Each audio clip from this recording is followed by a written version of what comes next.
On this episode of Nerds to Men, we talk about the return of Gotham. We also fan cast the Harley Quinn movie, Gotham City Sirens. And we have an interview with the star of Shameless and Gotham, Cameron Monaghan. All that and more on...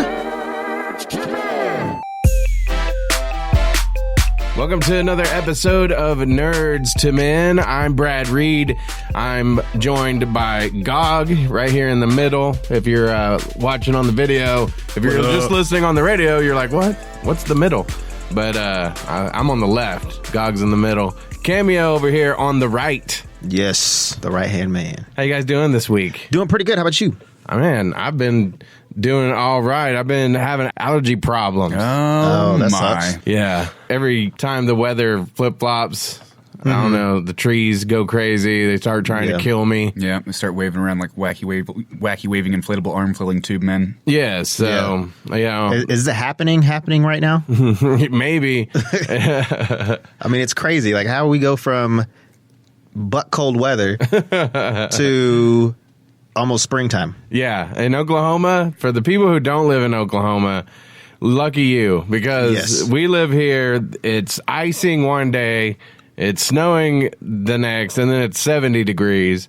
And then it's summertime. Yeah. And then it's fall. Then it's back to winter again.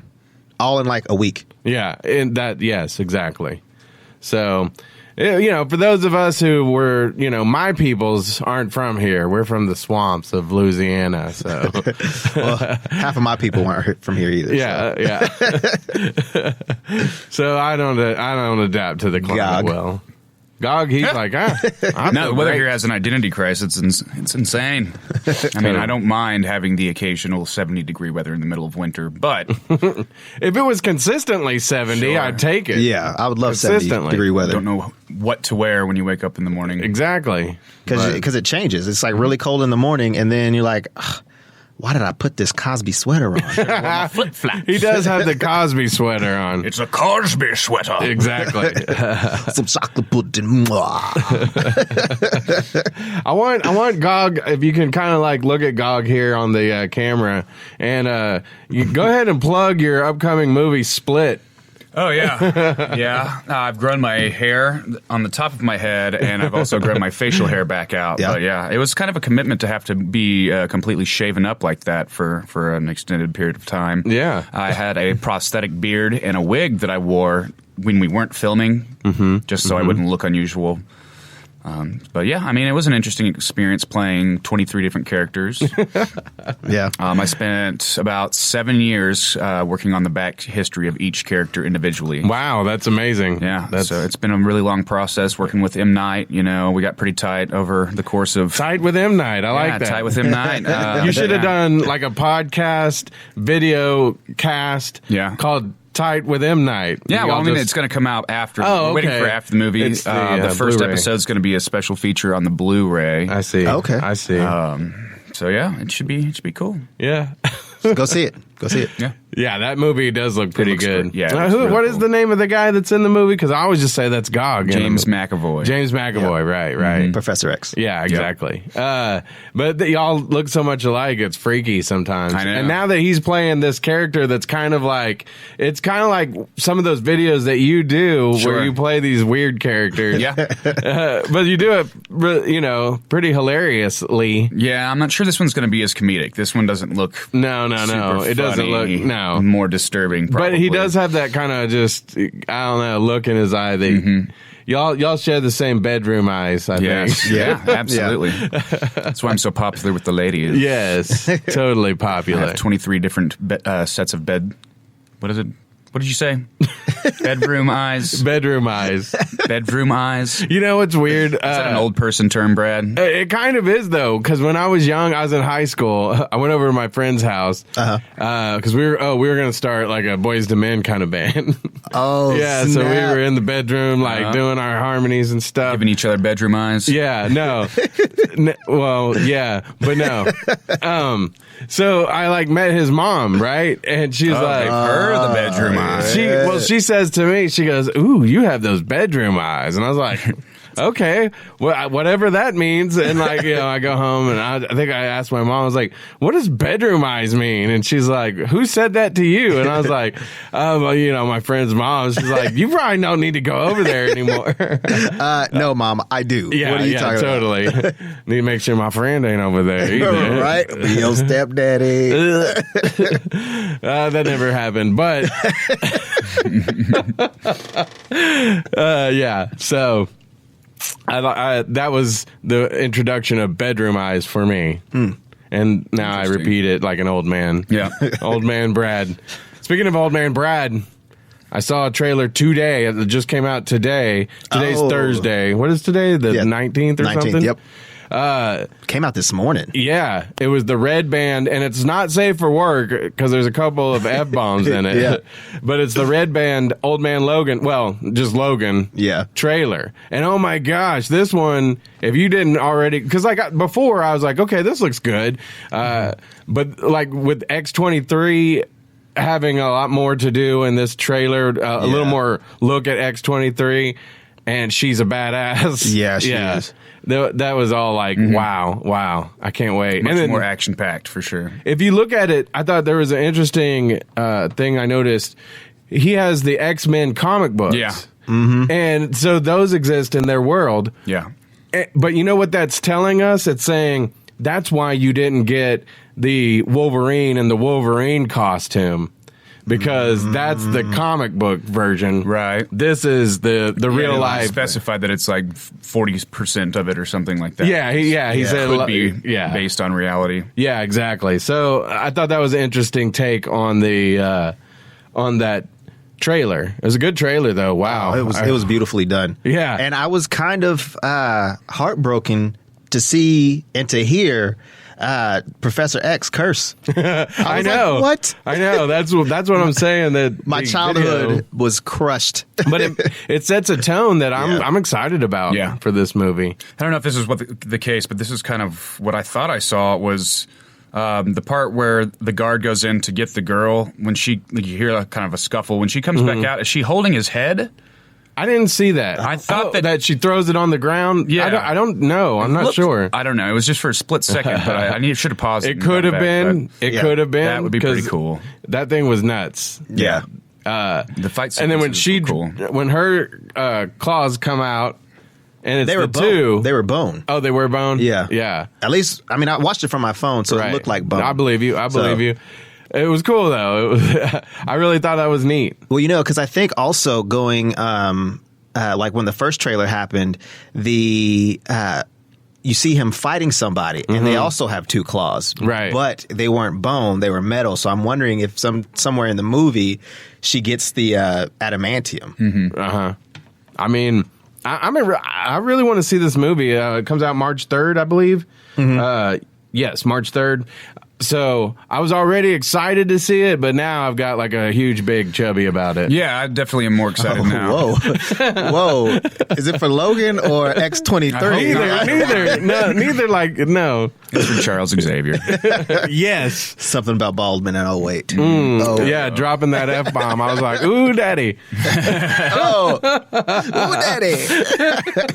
All right, let's wait, did you catch the Power Rangers? No, I haven't. Trailer? I haven't. Oh man, I've seen one, but there's a new one now. Yeah, there's a new one that came out today too. A lot more. Oh wow. Yeah. What's with today? Are they like, hey, before the inauguration? Yeah. Let's get them out. Completely goes. Down in the toilet. Yeah, exactly. But no, it looks really legit. And at first, at the beginning, I'm like, oh, they're doing a Power Rangers reboot. I was like, I don't know about this. Right. But it actually looks pretty darn good. Yeah. The only thing that I hope they don't have in there is a giant vortex in the sky with something coming out of it. Yeah. We could do without that. We've had plenty of that. We don't need any more of that. Yeah. No more giant sky vortex, please. Right. We're going to get a lot more into Marvel on our next show because there's a lot to talk about. The Pierce Brosnan, maybe Cable, but I want to dig into that on the next one because Legion's also going to be coming out soon. Yeah, February. I think it's the first week of February. Yeah, and we'll know more about that on our next show. So tonight we're going to kind of keep it a little more DC and really focused on Gotham. Oh, yes. Gotham just came back. Mad City Ghosts to kick back the season as we, I guess, are the midway point. And it was a pretty good episode. Some of it, we're going to spoil the shit out of it. So just be warned right now, we're going to spoil it. If you haven't watched it, pause, watch, and then continue listening. There was the Riddler setting up and orchestrating that whole plan against the Penguin to drive him nuts. Yeah. He succeeds. I feel like it wouldn't be terribly difficult to do. He's kind of a paranoid guy to begin with. Yeah. And so it was a cool way, as it built up over the whole episode, you were kind of thinking, well, the Penguin's just having a mental breakdown. He's seeing his dead dad. He finds his dead dad's bones. He then murders his assistant because he thinks that he's the one that dug up his dead dad, which was, I like having Pee Wee Herman back on the show. Yeah. Even though it wasn't him. But he bludgeons his assistant to death with like a golf trophy. Yeah. And it was like, he did that in the mayor's office. Nobody heard that. Exactly. But anyway, so then you find out that the Riddler actually hired Clayface to pose as his father. Yeah. And like, I guess he was using like some kind of,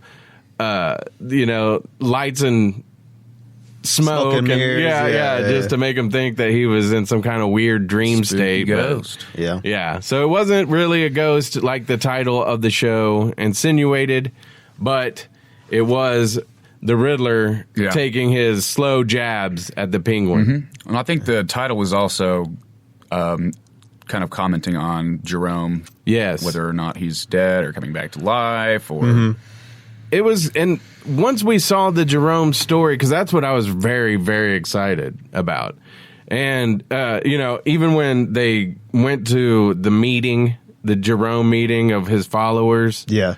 When it flashed the eyes and the red smile logo up there on the screen, I was really like, oh, I can't wait. I mean, I just want the Joker so bad in this show. Well, and they'll let it linger as long as they can. But I mean, on the edge of their seats. You gotta like, as a fan and watching the show, you gotta know that has to be Joker. It has to be. If that's not Joker, then there's somebody in the what do you want to call it, the cult that they have or whatever. Right. Somebody's going to end up being the Joker, like following in his footsteps. Well, here's what I think is going to happen, and like I say, we're just spoiling away. So. If you've seen it, you're going to know kind of what we're talking about. Dwight Pollard, he was the character that works at the morgue. Oh, yeah. He's in the Dark Knight series. Yeah, and that's what I thought was interesting about using him, because he was the one that they had caught and threw in the back of the truck, and Two-Face was, and he wasn't Two-Face yet, was he? No, he was just Harvey. Yeah, he was grilling him, and I think, was it Batman that showed up or Jim Gordon that was like, this guy's a mental patient, he can't tell you anything. He was Batman. Yeah, okay, yeah. And he was also an Ant-Man, too, which is funny. But he was helping the Joker in the Dark Knight, and in this version, in this Gotham, he's helping kind of the Joker. His legacy, anyway. Yeah. It's the legacy of So I thought that was an interesting pick. It probably doesn't correlate, probably not, but an interesting pick. Might have been a nod to, like, kind of something that fans would notice. So here's what I'm thinking, though. From what I could gather, so they had Jerome in a pod, basically, and a lot of other pods with other dead bodies. And then you watch the promo for next week, and the Jerome, or I guess the Jerome, but it's his face. You can tell it's like they've taken the face off of Jerome. So is that Dwight with Jerome's face, and he's the Joker, but he's not Jerome? You see what I'm saying? Right. But the Joker's still Dwight, but it's still going to be Cameron Monaghan, basically, acting it. Right. But deep down, like, the layer is that it's not. It's Dwight posing as Jerome to be the Joker. It could be. I don't know. That's a good theory. I mean, it looks like... So, and then are you disappointed at all that it's not really Jerome, even though you're going to get Cameron portraying him? So you're still going to get, but does it disappoint you at all that it's not going to be actually Jerome? It's going to be a tribute to Jerome. I don't know. I mean, I don't think that. Yeah, I don't think it's going to make any difference either, because I just think with Cameron being, if for some reason, if somehow it was that other actor just wearing some mask the whole time, I'd be like, oh, disappointed. Right. But the fact that it is Cameron Monaghan, and it, even though, or could it be like the dude playing the dude? Yeah. Or could it be a nod to is it the New 52 Joker where he cuts his face off? Yeah. Right. Or could it be that? I saw that. I was thinking that too. That was interesting. So I mean, I don't know. It could go either way. The reason that I do kind of dig the idea that they just basically used his face instead of bringing him back from the dead and having a zombie, Jerome, basically, is that there was a line from Jim Gordon's partner where he says, "Doesn't anybody die in Gotham anymore?" Yeah. And it's like, that's what we've been saying, It's not a morgue, it's a hotel. Yeah. Right. Everybody comes back to life. The cops can't even protect the police department or the police station. But anyway, I thought so I'm glad they kind of went in a different way with that. And if that's what they do, where he wasn't just brought back from the dead, but the idea of somebody wearing somebody else's face, kind of like, who's my main man? Hannibal Lecter. Oh yeah. That's scary. Yeah. But yeah, I'm glad that he's coming back. He left a mark on the show. Oh yeah. So I mean, it was like, for somebody to play what we think is the Joker. Mm-hmm. I mean, that's a pretty big, bold move. And you know what? If he is the Joker, they should have put him in the movies instead of probably Leto. just doing a test run with him in the in his initial part in the series. Yeah. And he did so well and got a good response from the audience that they're like, well, you know what I would like to see? What's that? A couple years down the road is when, because they're going to have the Batman movie, they're going to have more Justice League movies, yada yada yada. But if Jared Leto does turn out to be the Red Hood, Jason Todd, and Jerome is the actual Joker. Right. You know how awesome that would be? Yeah. No, because then Jerome's way younger. But Joker looks young. That takes place in Gotham, which takes place when Batman's a baby Batman. And so would they recast as an older Jerome? No, they could make him look older. Oh, yeah. Okay. Well, but we pretty much decided though that there's no way Jared Leto's Joker is Jason Todd though. Yeah. Not yet though. Not yet. It just doesn't stack up with the timeline and the Harley Quinn thing, and I don't know. Dude, don't worry about it. I guess they could do it. There's ways they could figure out and justify. Yeah. You're right. Hey, we'll fill that plot hole when we get there. Yeah, kind of like the entire Rogue One movie. Yes. Yeah, they'll have a whole movie to explain it. Yep. Oh, yeah. Okay, so let's talk about Leslie Tompkins, Jim Gordon's ex-fiance. They were engaged. Yeah. She hated him in this episode. She wanted him dead. Yeah. I mean, jeez. But did she want him dead? I mean, they kind of left that. You didn't know for sure if she gave the blessing to have him murdered after he killed Falcone's son. Yeah. But do you think, whenever they had that conversation in the hallway, she was like, I hate him. I hate him so much. Right. And he goes, he's talking to her, and then basically says that he's going to put the hit out on him. And then whenever it comes to the point where she's like, you know what, don't, because she talked to the old captain. Right. And she was like, oh, no, he was crazy. He blah, blah, blah, blah. Yeah, right. And he was like, well, you come to me talking about hate and vengeance. I was like, she said nothing about avenging anything or vengeance. She just said that she hated him. Yeah. Well, but she may have, when he said, are you cool with me putting the hit on him, where they left it kind of open-ended in the scene, she might have said, yeah, let's kill that dude. Yeah. And another thing, too. But then called it off a little later. Well, see, I mean, I would want to call something off if I knew that it was wrong. And I wouldn't say that she necessarily loves Gordon, but could it be the fact that she didn't want that blood on her hands, knowing that he... Marco, right? Or Mario? Mario could have killed her. Right. because of the infected. Well, yeah, she wasn't sure. When she was saying she hated him, she almost was righteous at that point because she thought he had just murdered her fiance just because he was jealous or whatever. Right. Then when she met up with, is it Barnes? Or, yeah. Michael Chiklis, when she met up with him, it was like, oh, he probably was a threat. And so Jim Gordon doesn't need to die because of this. It goes to Falcone. Falcone's like, well, you still love him. That's why you're here. Yeah. And I think that she represents the audience in a way because this Jim Gordon is not the Jim Gordon. I mean, he does do a lot of things that are kind of shady. Yeah.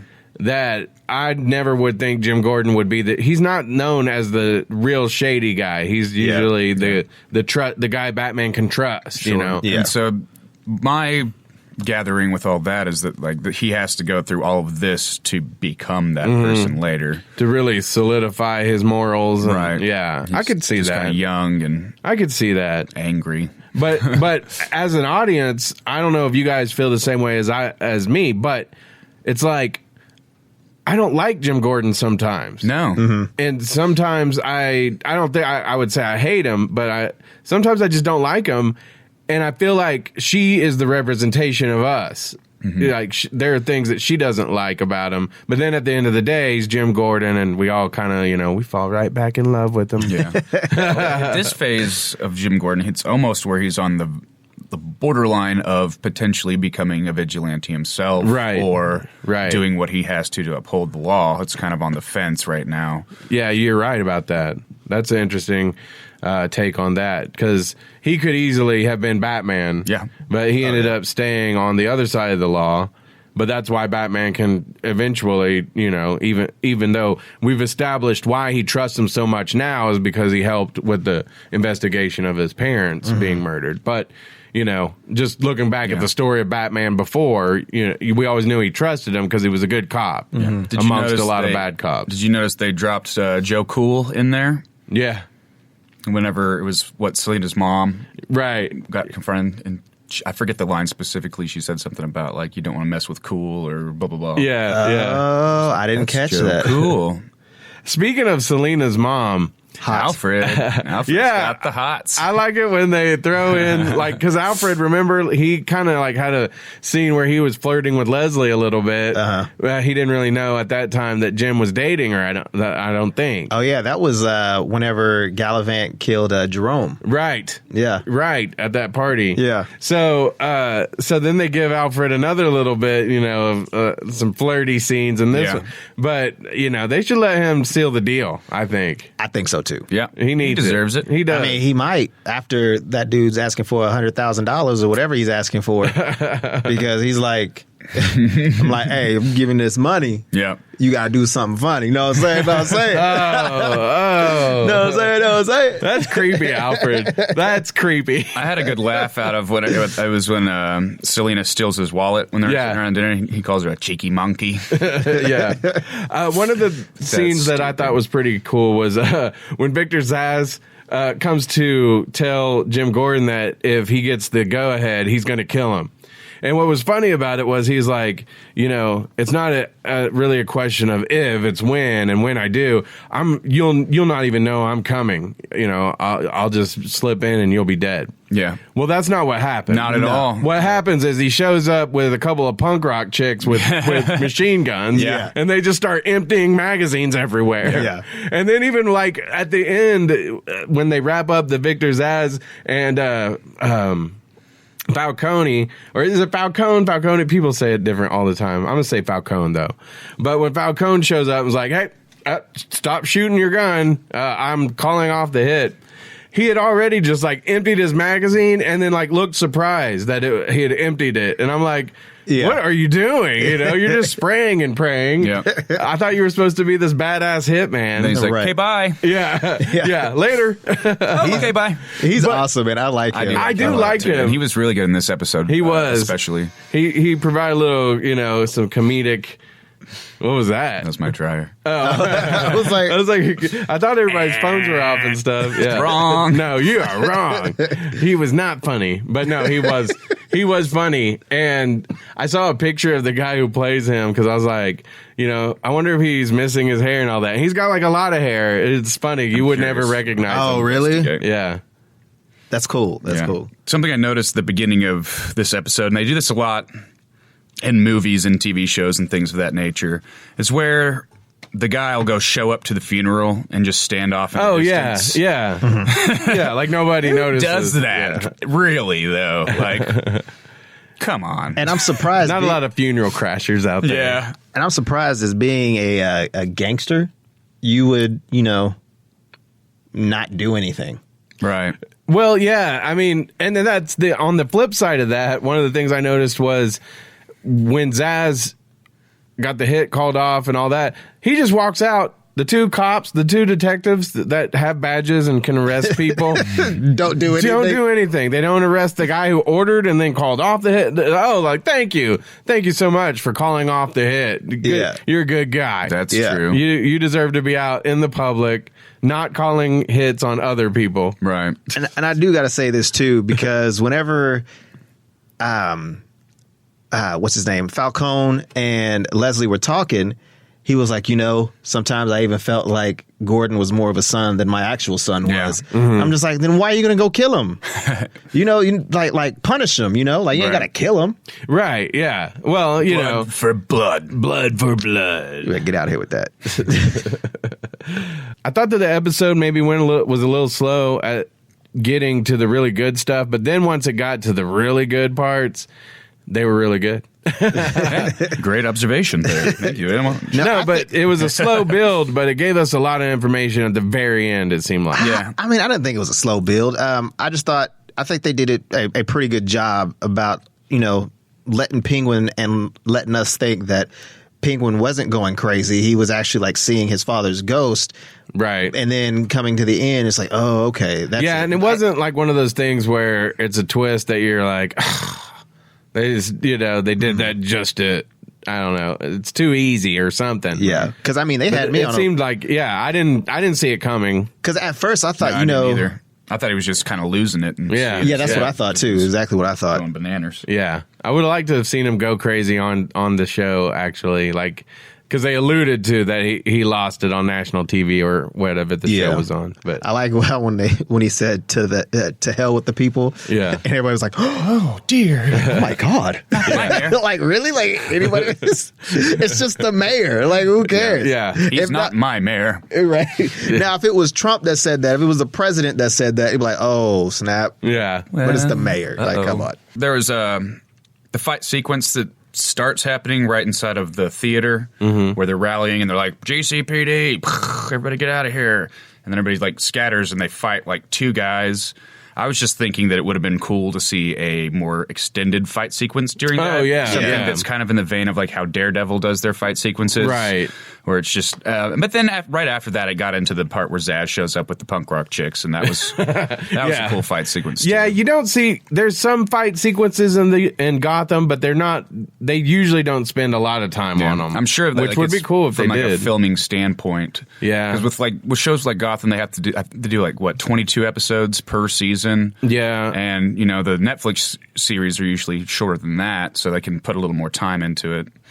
There's that, and then there's just so much drama and dialogue. Yeah, that's why I call them our superhero soaps. Yeah, yes, totally. Super soaps. Mm-hmm. So excited to see next week's episode. Yeah, this got me excited about this season again because the first half of the season I wasn't extremely invested in. There was a lot of stuff that I did like, but it just seemed a little slower than previous seasons, maybe. And this seems like it's going to pick things right back up, and you're going to have both the Jerome storyline going on as well as the demise of the Penguin at the hands of the Riddler, which having those two, like an A and a B story, is going to be, I think it'll make for a really strong second half of the season. Oh, yeah. I agree. Because I think it coming back, like this was probably one of the best episodes that I've seen in a long time from Gotham. Mm-hmm. Yeah, I feel the same way. For sure. I agree with you. I was hoping that Jerome was going to show up this episode, but I like the build towards it. It makes it a little more dramatic. Yeah, it's not like we have to wait for a whole season. Oh yeah, Walking Dead. Thanks. Yeah. Right. Just a couple months, not like 8. Yeah. But he's going to be back, so Yes. I'll be excited. I'm taking it. You bet you you bet your bippy you're taking it, mister. My bippy is a very easy thing to bet because I'm not that attached to it. Okay, fine. Yeah. So remember that out there. Brad's bippy, not hard to bet against. No. Put that on a T-shirt. Brad's bippy. Okay. Speculate in the comments what you think Brad's bippy might be. Yeah, let's hear it. And whoever That'd be wins gets a interesting. free non-existent Nerds to Men T-shirt. Yeah, we'll make you a shirt. We'll If you just can give guess. you one of our shirts. I'll you give you can this guess. shirt that I'm wearing right now. Yeah. I won't even wash it. He never does. It'll have a nice GOG stank to it. It totally has a stank to it. Just for you. I'm going to stay in the Batman universe here, but I want to talk about a couple of upcoming movies. But first, the animated movies. Because here, next Tuesday, January 24th, Justice League Dark. I'm excited. Justice League Dark. I think that one of the things that DC does better than Marvel, and I guess more at all, because I don't think Marvel does hardly any animated movies. Yeah, they do, and like I've seen a few of them, and it's not the same quality that Yeah. DC gives us. So- and I'm a Marvel fan, Right, through and through. I would but- love to see like some more Guardians of the Galaxy, like That'd be an cool. animated movie, or Yeah. you know, Yeah, because they've done some of like the Hulk verses where I think there was like a 3-part film where it was 3 yeah. different shorts of him fighting, I think Wolverine, Thor, and Yeah. Iron Man. I can't remember who the other one was. X-Men animated movies done like how DC does them, where they're kind of dude. more, Yeah. you know, Dark. yeah, Yeah, that'd be Yeah. awesome. Oh my god, Super into that. Yeah, I would never come. Come out on, of the Marvel. house. Yeah, pick it up. pick it up. Pick it up. You're not doing good enough with the movies Yeah, and the the Netflix animated. series. We Yeah. need you to do good in all 3 areas. Yeah, Do it. exactly. Yeah. You're not allowed to be bad at Marvel's like, anything hey, ever. we're killing it and all the other stuff, so But- back off. But we want animated too because it doesn't take that much time to do. Yeah. Yeah, well, you would It- think it doesn't, but it fills the gaps, too. But DC puts out a few a year, and so we're getting Justice League Dark here. Yeah. Like I say, January 24th. That's on the digital, and it's a few days later that you can Yeah. get the hard copy. But I expect that you'll be able to kind of stream it and see what you think about it this weekend, yeah. That's usually how it goes with those movies. But another thing I read was there's going to be a Batman and Harley Quinn animated movie coming out in 2017. Oh, cool. So they're going all in with Harley. I liked her a lot in the what was it? The Assault animated on one? Arkham? Yeah, Assault Yeah. on Arkham. Oh, that was dope. Yeah. She was funny in that one. Yeah. Right. I've always liked Harley Quinn since she showed up in the animated series. I like her better in Yeah. the animated stuff than I did in the movie. Right. Not gonna lie. The first like Batman animated series, that one. Yeah. Yeah. Yeah. That's where she originated from, wasn't it? Yes, it was. Yeah. Yeah. So I always dug her in that. I'm glad that she's in the movie, the Suicide Squad movie, and I think But, that's what saved it. Really. but I think that I think they're pushing her real hard now with the animated stuff, because I mean it's Batman. It's billed as the Batman and Harley Quinn movie. Think about it. Harley Quinn was like the sidekick to the Joker for a long time. Yeah. Yeah. I mean, and since it's been a while, but she's kind of had her own comic book runs and stuff. So I'm not saying she's just a sidekick. Right. But Well, it's due time also just in comic book just in the comic book realm in general, where they're starting to give a lot more of the female characters Right. their own stories. Right. And as they featuring should. them. Absolutely. Yeah. because here's one that they invented organically. Instead, it was like, let's turn the Joker into a lady Right. and call him Harley Quinn. Yeah. Yeah. They were like, well, Joker needs a date. It was Yeah. going to be in one episode. It was just Yeah. like he needed a date or a girl to follow him around. And then It's just cool that character has blossomed into what it is now. And like I say, she gets the billing, Batman and Harley Quinn, you know. So, and plus I like even in the movie, the Suicide Squad movie, where Batman goes to save her and she tries to, Like slice them up. yeah, Harley Quinn's awesome. So, their chemistry's been really good too, like in the animated stuff. right. It's funny because she's always trying to like mess with him, kind of be flirtatious, and he's Batman, so Yeah. get off of me, Chris. Right. Yeah. He's- Chris, I don't kiss girls. I'm Batman. Except for Batgirl, but Selena. we'll talk about that. yeah. Perv. Could be your dad. Are you talking to me? No, I'm talking about Batman. Oh. But I'm just looking at you. Why would he? He's growing up with her on Gotham. Kind of gross.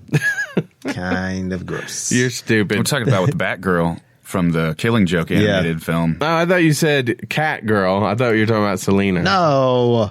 Oh, it's Catwoman. No. Oh, Batgirl. Yeah, that was kind of Harrison Ford, Carrie Fisher-y. Yeah. It's pretty nasty. Oops. Okay, let's You play the old whoops-a-daisy.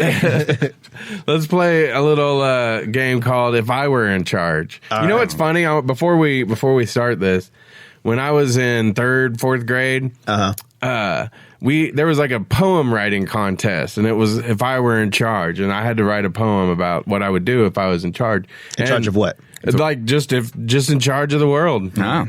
And so I got my poem was selected, and I got to read it up at the Capitol, the Oklahoma State Capitol. Oh, dope. Yeah. And it went in like a book of like collected poems from all these 3rd or 4th graders. Mm-hmm. But since I was like the little fat kid, mine was all like, if I were in charge of the world, we'd all live on like Marshmallow Mountains, and we'd have streams of chocolate. And we just Mickey Mouse and Donald Duck. All my cartoon friends. whipped cream clouds that we just reach out. Oh, that's great. So embarrassing. Basically, you just wanted the entire world to be like Willy Wonka's chocolate factory. Yeah. So you gave us the premise of Charlie and the Chocolate Factory. Pretty much. I mean, that sounds better than things could potentially be getting here soon. Yeah. If I were in charge, I'd just kill everybody. You don't get to read that at the Capitol. No, we're going to go with the kid who wants to eat everything. Okay, so if I were in charge, we'll go with that premise. We're going to talk about who we would cast, because we got into that a little while ago. We were in charge of the casting department. On the it's called Sirens, right? Gotham City Sirens. So we already know who Harley Quinn is, of course, Margot Robbie. She's which I like her as Harley Quinn a lot. You don't like her that much? She's good. Yeah, I like her. I think she'll get to grow a little more too. Yeah, we'll see. So who would you want to cast as Batgirl? That's tricky, because you have to think of her as both like Barbara and kind of like, when you're casting Batman, you have to have a strong Bruce Wayne as well as a strong Batman. Right. So you got to keep Batgirl young, but not too young, so that Batman and Batgirl can hook up, and it won't be weird. I know we were talking off air, but I think Emma Watson, I said she could play a good Poison Ivy, but I think she could be a good Batgirl. Yeah, I can see that. Emma Watson would be cool. A lot of people have said, is it Emma Stone? Emma Stone, yeah. Yeah. They've mentioned her when talking about Batgirl. And Megan Fox. If Megan Fox is in the movie, no. This is if we were in charge. I know. I mean, I'm just saying. Megan Fox even brought up here. I think Emma Stone would be probably a solid choice for Batgirl, and I do like the Emma Watson as Poison Ivy. I like it the other way around. You do? Yeah. Well, I mean, I could see that. I could see both. I think one of the big reasons that they're saying, because Emma Watson is Hermione, right? And Emma Stone is the girl with the red hair. Yes. From Superbad. The one that took up the Lindsay Lohan mantle when Lindsay Lohan went And nuts. I think, I think a big part of the reason people throw out that specific actress for that casting choice is the red hair. Yeah, totally. They did the same thing with Uma Thurman. And who's got red hair? And you can dye somebody's hair easily. Right, you could put a wig on them. But I do see her being able to do that kind of sultry, seductive character, because I feel like Poison Ivy is one of the more seductive of the girls. Right. So, and you think of Hermione as a little more innocent. Right. So it would be interesting to see her in a role that's different than that, totally. to keep her from being just typecast. But I could also see her as kind of a nerdy. Barbara Gordon's like a nerd, she becomes Oracle. So I would love to bring Uma Thurman back, though. She was hot. See, and that's what I was going to say. I think Uma Thurman, if they had written a better character for her, would have been a great Poison Ivy still. It was too over the top, and that had probably more to do with the directing than it did with the choice from the actors' I believe it. I want to talk about Catwoman because they're going to have to recast Catwoman, and that's a big role to me. Like Poison Ivy, Batgirl, okay, but I think Catwoman, you got to have somebody big in that role. Yeah. And there's Aubrey Plaza. I could see her playing some sort of a villainous character. But I don't see her as Maybe not Catwoman? No. Maybe Poison Ivy. Maybe. no. You know, what's her name? Anna Kendrick. I could see her as Catwoman. I could kind of see her as Catwoman. She's been thrown around as a Robin. Have you heard that? Yeah, I heard that. But I think that was because she was in another movie with Ben Affleck. Yeah. So everybody who's in a movie with Ben Affleck has to be cast in his next one. Yeah. Yeah, obviously. Matt Damon's the obvious choice for Robin. I totally agree. Just put his, like they did with Robert Downey Jr. in Civil War when they showed young Robert Downey Jr. Yeah. They just put his face on like a teenager's body. That'd be awesome. That would be awesome. Catwoman, what about, I don't follow so many of these actresses right now. Yeah. either. Even just younger actors or actresses in general. I'm getting to that point where I know the people that were more relevant, and now there's these new people that are kind of coming up, and I'm just not keeping up with them. Okay, Emily Blunt. Emily Blunt, I could see her as, I could see her as Poison Ivy. I could really see her as that because she can play that sexy character, but she could also play Catwoman too, who's also sultry, sexy, like Poison Ivy. Yeah. But, I don't know. She can play both of those. Yeah. Okay, so when you found out or heard that Anne Hathaway was playing Catwoman back in the Nolanverse, what did you think then, and what did you think about her portrayal? I was like, meh, what I heard, and then I was like, meh, when I saw her. Really? Yeah. I thought she seemed like a Catwoman to me, and then when I saw her portrayal, I liked it. Some people have said, well, what if they just bring her back? But I don't think that they should have. I think they should close the book on that universe. Yeah. And not, I don't think that Ben Affleck would. I just don't see that he would do that. Although, you could still make the argument that all the Nolanverse stuff happened, and this is just all the stuff that's happened since. They haven't really said, there's no connections there. That is true. So if there was any connection, then they could just bring back Anne Hathaway. Yeah, they could. But yeah, I don't know. Selena Gomez? No. No? No. Let's see. Who's out there? Who's out there? Yeah, I don't know. I can't think of anybody else that could. Sometimes, though, I think it's okay to just find some actors and actresses that we haven't yet seen. Yeah, for sure. That way we don't have an expectation of them already. Like Jesse Eisenberg as Lex Luthor. It's kind of hard it's just hard to mix those. I like what he does when he's on screen, but I don't like him as Lex Luthor. Yeah. Or Lex Luthor. What was the girl's name in Now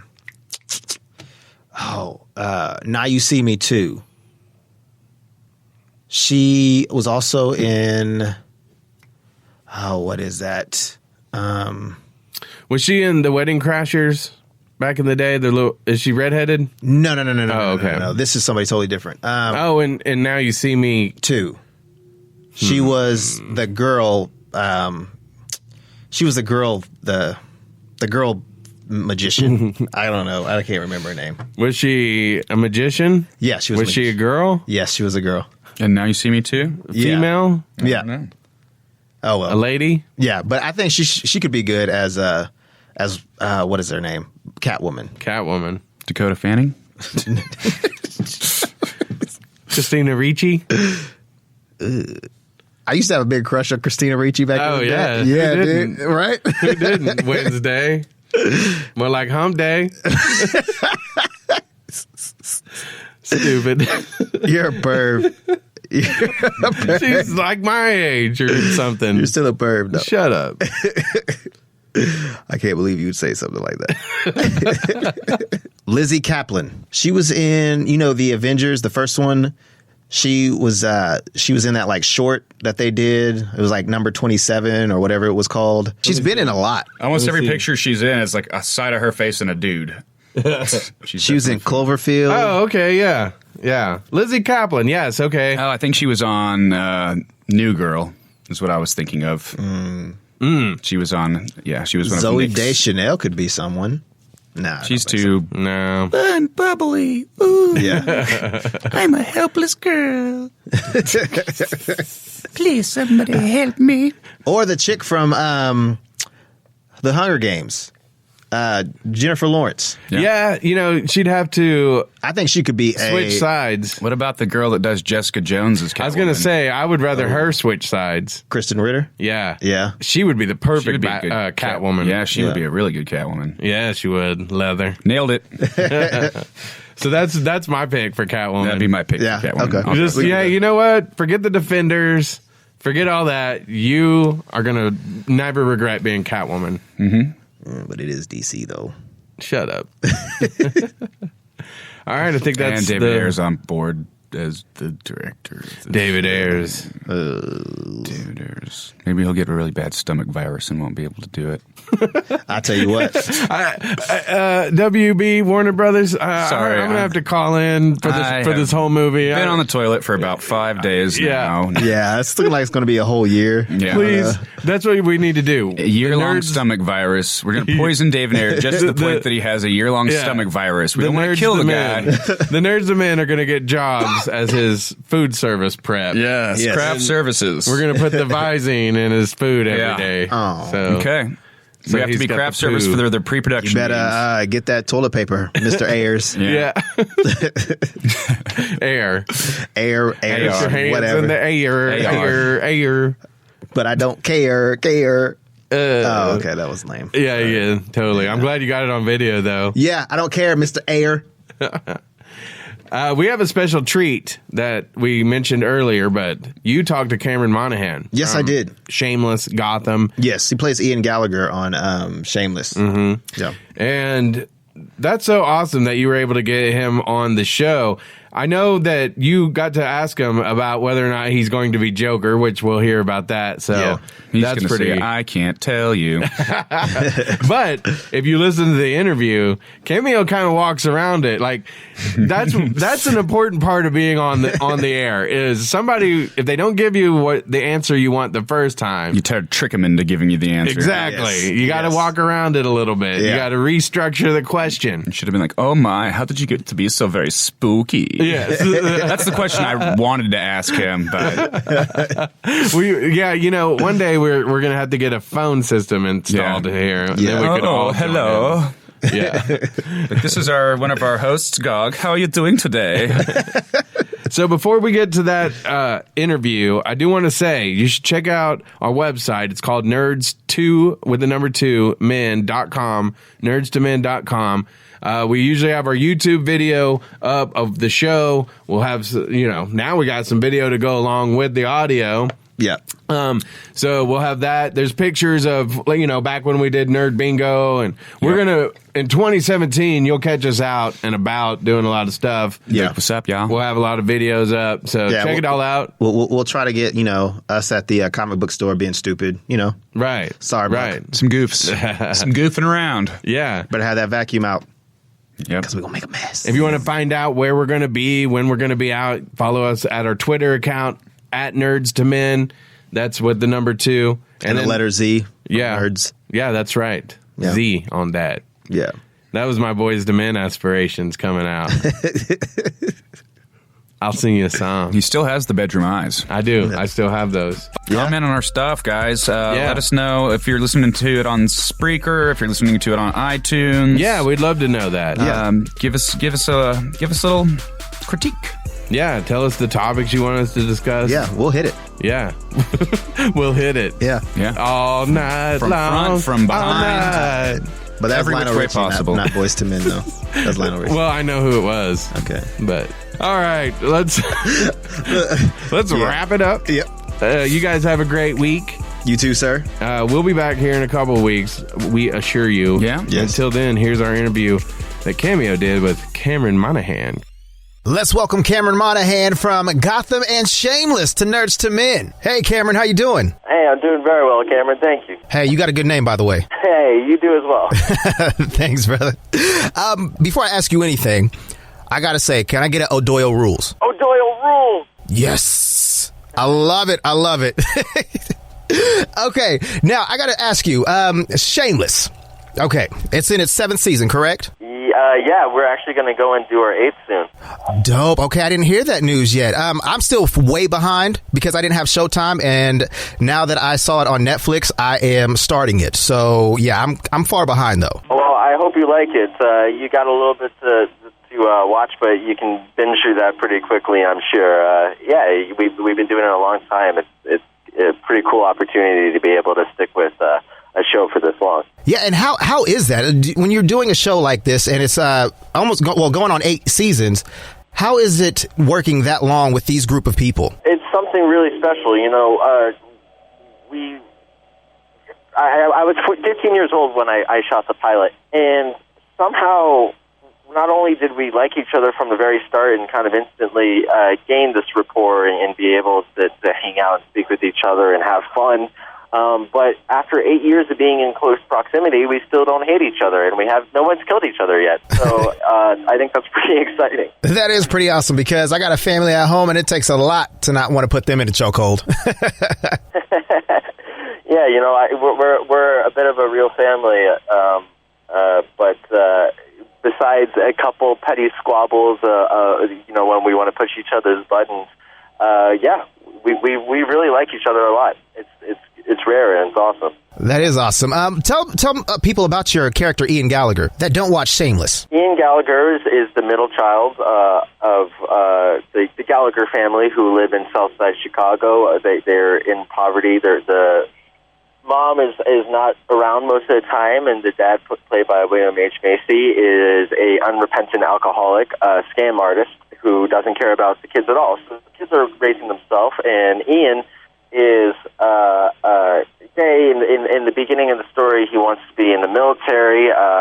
He's dating kind of the toughest dude on the block named Mickey, and then as his story progresses, we follow him as he deals with that stuff, but then he becomes bipolar and kind of goes a little bit off the deep end, and then starts to put his life back together, and now he's working as a EMT on an ambulance, and you know, we're just kind of following him on his day-to-day life as he's dating and existing and providing for his family and all the crazy roller coaster experiences that go along with just living. Awesome. Okay, so I got to ask you now, with your character in Shameless and transferring something over to like your character Jerome in Gotham, what is the process of doing that? I mean, obviously they're extremely different characters. You know, Jerome is a character who may or may not be the Joker, but either way, his behavior is extremely reminiscent of him, and we pay homage to the Joker character. And so he's wild and he's cruel and he's mean-spirited and he's a showman and he's so heightened. And the universe of Gotham is kind of very heightened, but Jerome is extremely over the top.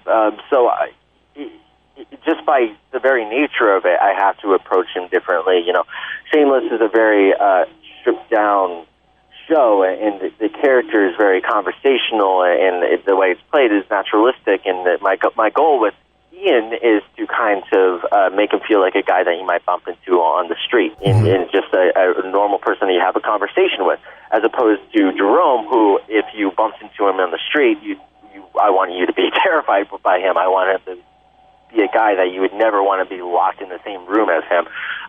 So, you know, very different approaches, but I think ultimately it's just trying to find a character that is written in the text, and then to try to bring myself and my own perspective and my personal experiences to that, and kind of heighten it and shift it and transform it in whatever ways I can. And you're coming back, obviously. When you got killed off, man, I was so upset. That final scene that you were in with, was it? It was David Mazouz and Gallivant. I can't remember his name, but I was so upset because I was like, "Oh no, you're supposed to be the Joker, and you don't die like this." No, like why? I was so upset when that happened. Yeah, I mean, I think that was the point, for it to be a little bit of a gut punch and to be kind of a surprise and to throw the audience off balance, and the fact that nothing is necessarily sacred on the show. And now for this season, in the last season before Jerome died, he was kind of preaching this twisted sermon of destruction and freeing yourself from the boringness of everyday life by embracing destruction and chaos. And so now he's amassed this cult of followers who are worshiping him and who want to resurrect him. And so the story that we're telling is stealing his body and the resurrection plot. And then, spoiler alert, Jerome comes back, and when he comes back, he's different. He's darker, and he's even more twisted and even more cruel, and wants to take things down on an even grander level. And he has a transformation not only in behavior, but also he's physically transformed as well in a way that I think is really I think people are going to be interested by it. I know I definitely was. It was something that was really fun to be able to play. And it was pretty good the way you portrayed. I'm going to say that you're Joker, even if you're not going to say it.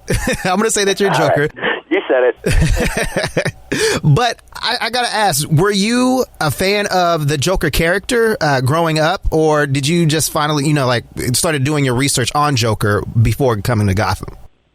Yeah, I mean, I was a huge Batman fan. I'm a big comic book nerd, and I have been for my entire life. I grew up watching initially the animated series where the Joker was portrayed by Mark Hamill, and that kind of became the iconic sound for the Joker in my head. And I think for a lot of people, that when they thought of the Joker, that's who he was, and that's who he sounded like. And then obviously the character has been reimagined by many great actors. Jack Nicholson.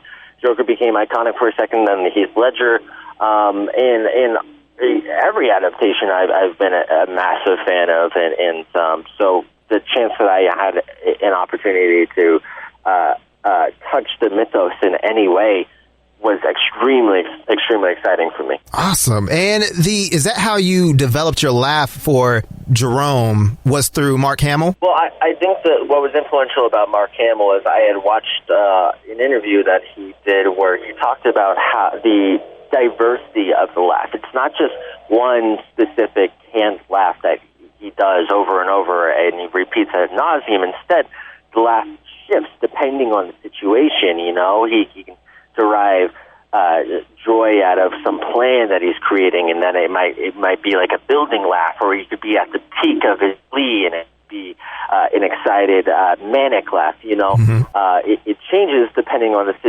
situation, and that was something that was extremely influential.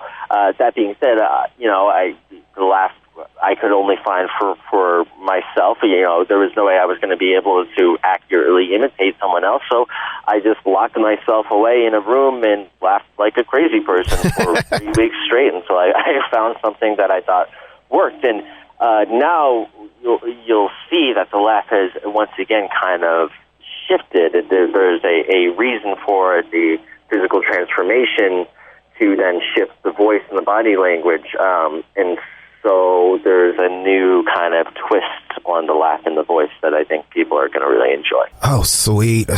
And would you say that Mark Hamill would be your favorite version of the Joker? I mean, that's like picking favorite children or a favorite sibling or family member or something.